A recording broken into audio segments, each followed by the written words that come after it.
Chers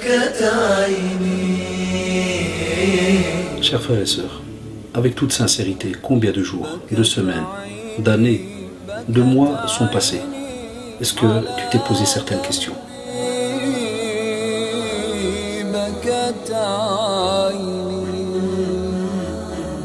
Combien d'erreurs ont été commises? Combien de péchés?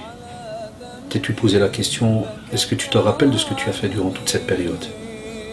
Sais-tu aussi que les anges ont noté cela, qu'Allah subhanahu wa ta'ala t'a vu? Dans quel état es-tu?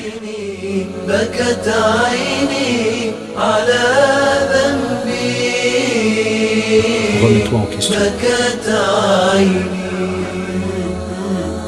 بسم الله الرحمن الرحيم إن الحمد لله نحمده تعالى ونستعينه ونستغفره ونعوذ بالله من شرور أنفسنا ومن سيئات أعمالنا من يهده الله فلا مضل له ومن يضلل فلا هادي له وأشهد أن لا إله إلا الله وحده لا شريك له وأشهد أن محمدا عبده ورسوله وبعد أيها الإخوة والأخوات السلام عليكم ورحمة الله. Nous sommes donc aujourd'hui à notre deuxième rencontre durant ce mois de Ramadan, et comme vous l'avez remarqué, subhanallah, on vous a mis comme titre général par rapport à ces rencontres le fait de revoir un petit peu sa manière de fonctionner en tant que musulman, revoir un petit peu aussi quel est notre comportement vis-à-vis d'Allah subhanahu wa ta'ala, vis-à-vis du prophète sallallahu alayhi wa sallam, de l'âme, de ce qui nous entoure en général.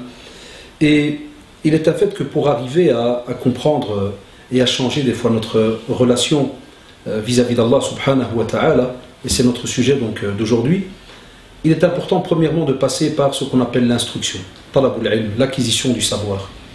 Et l'instruction, c'est ce qui va vous faire comprendre un des cours les plus importants pour le musulman, c'est at-tawhid. Le fait donc de comprendre et de revenir vers l'unicité d'Allah subhanahu wa ta'ala, et de savoir alors à ce moment-là comment est-ce qu'on doit fonctionner vis-à-vis d'Allah subhanahu wa ta'ala. Et l'instruction, comme vous le savez, c'est depuis qu'on est petit, jusqu'à la mort.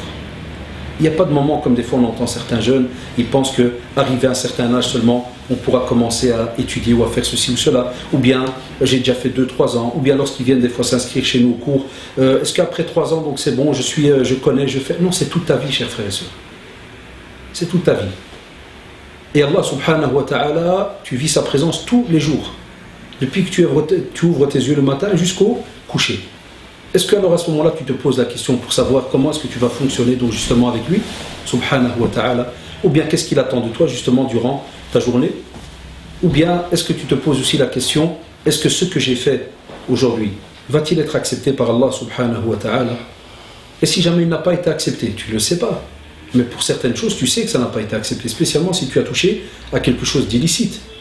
Donc il y a des choses, il y a des réalités, il y a même des situations où on connaît la réponse. Et ce n'est pas, subhanallah, du domaine de l'ghaib, c'est-à-dire de l'inconnu, ou que vous devenez voyant ou quoi que ce soit. Si tu sais qu'Allah subhanahu wa ta'ala t'a demandé de ne pas faire telle chose, et à côté de cela il t'a laissé je ne sais combien d'actes en te disant fais telle chose, donc tu sais pertinemment bien que si tu lui as désobéi, eh bien tu te retrouves, subhanallah, en ayant un comportement qui est tout à fait contradictoire à ce verset qu'Allah subhanahu wa ta'ala nous a rappelé. Il attend de nous cela. وَمَا أُمِرُوا إِلَّا لِيَعْبُدُوا اللَّهَ مُخْلِصِينَ لَهُ الدِّينَ. Regardez, il y a le mot amr. وَمَا أُمِرُوا, il nous a été donc ordonné justement de faire quoi? D'adorer Allah subhanahu wa ta'ala. De quelle manière? Eh bien on adore Allah subhanahu wa ta'ala par tous les moyens qu'il nous a laissés, que ce soit dans le Coran, la Sunna, ou bien ce que les savants, alhamdulillah, vont contrôler, authentifier pour nous et autres, mais comme vous l'avez remarqué, ils prennent cela du Coran et de la Sunna. Et on va voir justement, avec ces deux moyens qu'on a, ces deux outils qu'on a entre les mains, comment est-ce qu'on va adorer Allah subhanahu wa ta'ala? Eh bien avec sincérité. Et on verra plus tard, Inch'Allah, dans une autre rencontre, on parlera aussi de la sincérité. Mais donc on doit revenir vers Allah subhanahu wa ta'ala et l'adorer comme il se doit. Et c'est pour cela que, deuxième chose qui est très très importante après l'instruction, c'est de faire un effort sur soi. Et le fait de faire un effort sur soi, eh bien cela va nous demander, subhanallah, de vraiment des fois se forcer. Mais qui dit se forcer, attention. On oublie souvent, et je faisais souvent la remarque avec certains de nos élèves, jazakumullah, et même certains de nos professeurs nous font aussi la remarque. On a remarqué beaucoup de personnes commencent, mais avec beaucoup d'actions, beaucoup d'actes. Donc fais attention, chers frères et sœurs, maintenant pendant ce mois, il se peut que tu vas commencer à faire 36 000 actions. Et tu vas être boosté, mashallah, et tu vas vraiment faire un de ces programmes incroyables. Mais que vas-tu faire après Ramadan? Vas-tu arrêter? Est-ce que tu vas tout arrêter? Et même, moi j'ai été, subhanallah, très optimiste. J'ai parlé après Ramadan. Mais que penser pendant Ramadan, après une semaine, après quelques jours? C'est pour cela que l'effort que l'on fait doit être un effort, subhanallah, constant, et doit être aussi un effort, on va dire entre guillemets, structuré, avec un programme, et ne pas aussi oublier que lorsqu'on parle de programme, il ne faut pas être gêné de rester dans ses limites. Donc revois-toi un petit peu, dis-toi, subhanallah, où est-ce que j'en suis par rapport à mes limites? Qu'est-ce que je suis capable de faire? Et ne sois pas gêné, ne regarde ni ton frère ni ta soeur, ni ton père, ni ta mère, ni un voisin, ni un ami. Essaye, wallahi, de plaire en premier à Allah subhanahu wa ta'ala avec sincérité d'après tes limites. Et à ce moment-là, si jamais tu emploies certains moyens, même les plus anodins, dernièrement, des personnes demandaient donc et si je lis le Coran seulement en phonétique parce que je n'ai pas d'arabe, est-ce que c'est pas honteux? Et donc l'acte ne va pas. Arrête de commencer à te poser 36 000 questions par rapport à ce qu'on pourrait appeler un genre de complexe, même s'il est sincère, mais c'est comme un genre de complexe d'infériorité. Tu penses qu'à chaque fois que tu vas faire un acte, il ne va pas être accepté. Au contraire, demande l'inverse, dis voilà, je fais tel acte et je voudrais qu'il soit encore plus accepté. Et là je te dirais, continue à lire en phonétique et va suivre quelques petits cours d'arabe. Et là, au moins, alhamdoulilah, tu auras commencé avec du positif. C'est pour ça que, des fois, lorsqu'on discute avec certains de nos collègues, jazakumullah, prédicateurs, on remarque que le côté psychologique de la personne a fortement été délaissé. Des fois, même dans beaucoup de conférences, il faut être honnête, on parle beaucoup de haram, de halal, ce qui est tout à fait normal et même obligatoire dans notre vie, mais on ne pousse pas la personne à aller voir son côté donc, psychologique. Qu'est-ce qu'il est capable de faire? Parce que des fois, on peut parler de haram, mais la personne, subhanallah, a baigné justement dans le haram pendant des années, et va lui faire comprendre, c'est comme celui qui fume pendant des années, ou qui boit pendant des années, puis tu lui demandes de l'alcool, et tu lui demandes d'arrêter en 2 minutes. Où est-ce qu'il en est psychologiquement? Comment est-ce qu'il est? C'est pour cela qu'on a justement parlé dans ce grand titre d'essayer de recontrôler son âme et de voir sa relation vis-à-vis d'Allah subhanahu wa ta'ala. Qu'est-ce qu'elle est? Cette muraja'at al-nafs, comme on l'appelle souvent. Comment est-ce qu'elle se fait? De quelle manière? Qu'est-ce qui régit cela? Qui sont aussi les gens autour de nous pour nous aider justement à essayer de voir où est-ce qu'on en est arrivé? Et ça, c'est un gros manque dans la communauté. C'est pour cela qu'on a besoin d'une certaine relève par rapport donc à tout ce qui est les conférences, les professeurs, pour que les anciens, alhamdulillah, commencent par exemple à faire un autre travail. Et cela doit normalement se faire de génération en génération.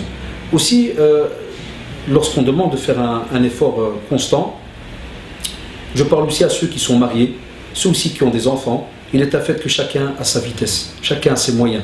Et c'est vrai que on oublie souvent, wallah, et je suis le premier même à l'admettre et Dieu en est témoin, des fois on oublie de descendre au niveau par exemple de nos enfants.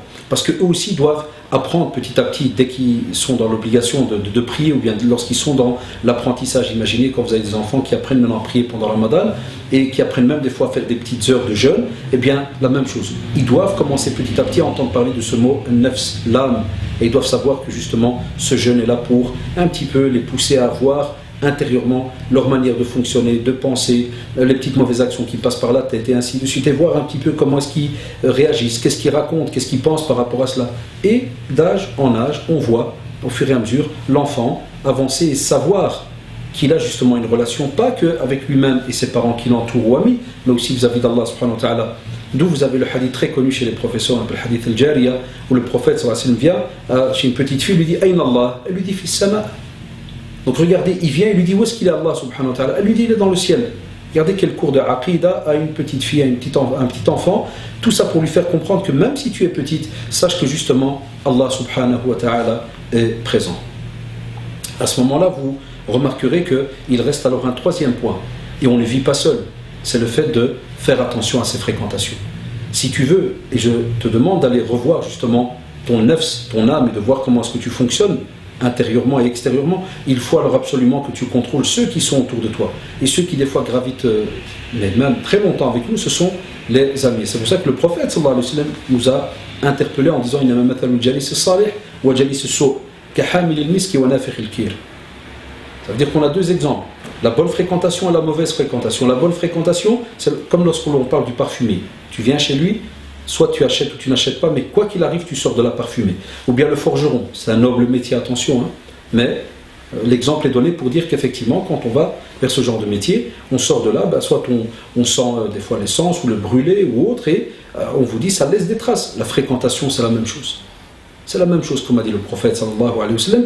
Donc, si tu veux aussi être apte à commencer à comprendre quel est ton devoir ici sur terre, donc rappelez-vous qu'est-ce qu'on a dit. Tout d'abord, l'acquisition du savoir, l'apprentissage, l'instruction, très très important. Pour les hommes et les femmes, hein, comme a dit le prophète sallallahu alayhi wa sallam, c'est une grave chose chez nous dans la communauté, où on a encore aujourd'hui des parents ou des personnes ou des jeunes qu'Allah les guide qui pensent qu'il n'y a que l'homme qui apprend, alors que la plus grande éducatrice est la mère. Très très important ce domaine, les deux doivent apprendre. Et deuxièmement, comme on a dit, un effort constant et toujours invoquer Allah subhanahu wa ta'ala, même comme je vous l'ai toujours dit avec vos propres mots s'il le faut. Et la citadelle du musulman est là, en nous facilitant en français, arabe et phonétique.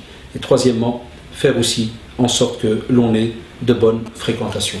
Donc comme vous l'avez remarqué aujourd'hui, donc c'est un petit peu cette introduction pour nous faire comprendre comment est-ce qu'on peut donc commencer à se poser certaines questions par rapport à nous-mêmes et spécialement vis-à-vis donc d'Allah subhanahu wa ta'ala. Subhanakallahumma bihamdik, ashhadu an la ilaha illa anta astaghfiruka wa atubu ilayk. Subhana rabbika rabbil izzati amma yasifun wa salamun ala al-mursalin walhamdulillahi rabbil alamin. Et je vous donne rendez-vous à la prochaine donc rencontre. Wassalamu alaikum wa rahmatullahi wa barakatuh.